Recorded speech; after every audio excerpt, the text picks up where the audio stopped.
Let's talk about 7 different events that your PTO or PTA can run during the spring. Now, these events are really fantastic. Some of them are my all-time favorites. Yes, my all-time favorites, because they bring out all of the families. The students have a great time. Families have a fabulous time. And these are always like just requested to be put on repeat for the next year. So the very first family fun event, and really it can work as a family fun event or just as a program that your school is putting on, because you're going to have to tweak each of the events based on your audience, because elementary school kids want something different than high schoolers. But I will tell you, some of these I thought, oh no, high schoolers wouldn't be interested in, but I had a senior last year, and let me just tell you, those kids are surprising in what they want to do for activity. The first event is a school carnival. I have shared my exuberance about a school carnival before. I have a whole separate video and a blog post about how to run a school carnival, because it is truly, truly one of my all-time favorites. This is just something that is so fun. Because it's based in fun. And you can run this as a family event, or you can run it as a fundraiser, or it can be a fun and fundraiser. In my experience, my groups have always run it as an income generator. And if you're interested in learning how to do that, you should definitely check out the blog post and the other video. I will link to that in the description below. But you might be thinking, Christina, high schoolers do not want to do a carnival. Oh, indeed they do. One of the suggestions last year, like I said, I had a senior last year, and I was polling the kids, like, what do you want to do for like an after prom theme, for activities during the year? And several of them said they wanted to do a carnival. Now, to make it appealing to the high schoolers, you're going to have to up your games, like literally up your games, or up your game with the games, and have more sophisticated games. Maybe you want to run out a dunk tank. I think they would have a fabulous time with that sort of an activity. That's also true for like the younger kids, but it's going to be less effective. So again, you're just going to have to like tailor things to what's appropriate for your age group. But a school carnival is an excellent activity that you could plan year after year on the repeat if it goes over well, and if you have the manpower or the person power to do it. So the next school event that you should definitely be throwing in the spring or putting on in the spring is a talent show. This, again, I know I've shared my enthusiasm for a school talent show with you before. Have a whole separate video and a blog post about that. Again, links in the description below for those. I just can't tell you how fun it is to see everyone come together and support kids who are getting up on the stage and putting on their talents and showing what they can do.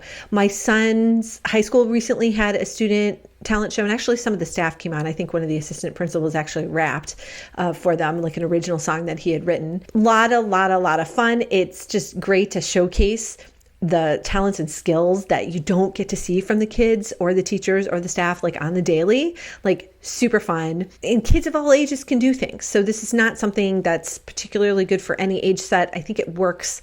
I have seen and participated in talent shows at all 3, like the elementary, middle, and high school levels. Totally will work for you too. The next event that is great for spring, kind of have to be iffy on the weather, or kind of have to watch that iffy weather rather. So is a fun run. So in the past, my group has organized a 5K for Mother's Day, because usually by May here in Ohio, the weather settles down. Not always. Last year, I think we had snow on Mother's Day because the weather is just crazy like that. But a fun run is a great way to bring out, like, if you are planning different kinds of events, you're going to be like, some of these appeal to different kind of people. Like, I am not a runner. I run when I'm chasing my dog who's gotten loose, or after kids who have run away, like little ones. Like, that's the only time I run. I don't run for pleasure, but there's a whole bunch of people who love to run or walk or push their strollers as a walk. So like, you really can plan this event knowing that you're going to bring out a separate crowd of people. And so when you're planning a variety of events and programs during your calendar year, you're going to draw out different portions of your community to support those or attend or participate in those activities. So really, that's what you want to be happening. You don't want to be catering just to one particular portion of your community. The next idea for a spring-friendly event program or a program for your PTO or PTA is a field day. Now, again, this is one that is kind of dependent on the weather, but you could kind of make it indoors if you needed to. Like, not everything is going to translate one-to-one, but if you need to, if the worst case happens, you can bring the fun inside. It'll just look a little bit different and feel a little bit different, but that'll be okay. But this is a great activity. You can run it during the day. At the end of the year, like in the last couple of days of school, usually the schedule like loosens up and there's more time for fun and get the kids out of the classroom, or you can do it at night or after school. So again, this might be something that you're thinking like, older kids are not going to want to do that. That's exactly what I thought. But again, I was proven wrong when the seniors last year totally wanted to have a field day. And so on the very last day of classes, we didn't have a full out fun day or full out field day, but I did rent a bounce house for them and we set up some lawn games for them to play, and they had a really great time. Like, I did not think I was going to see a bunch of 17 and 18 and 19-year-olds on a bounce house. Again, I was wrong. They really will enjoy it. So it really is about tailoring the event to the age set of your attendees or your participants. That's what you just have to keep in mind. You can make any of these ideas work for any age set. You just have to be very intentional about it and think about how it's going to play out. And if you're unsure, ask. Like, I never would have thought that the seniors would want a carnival or a field day. Never, ever. But I was pleasantly surprised. I thought, oh, they are just kind of kids. Because if you think about it, it kind of makes sense because it's the last, in high school as seniors, it's the last step before they're going on to college or going on to work or military service or whatever, kind of like that last stage where they are kids before they are turning into young adults.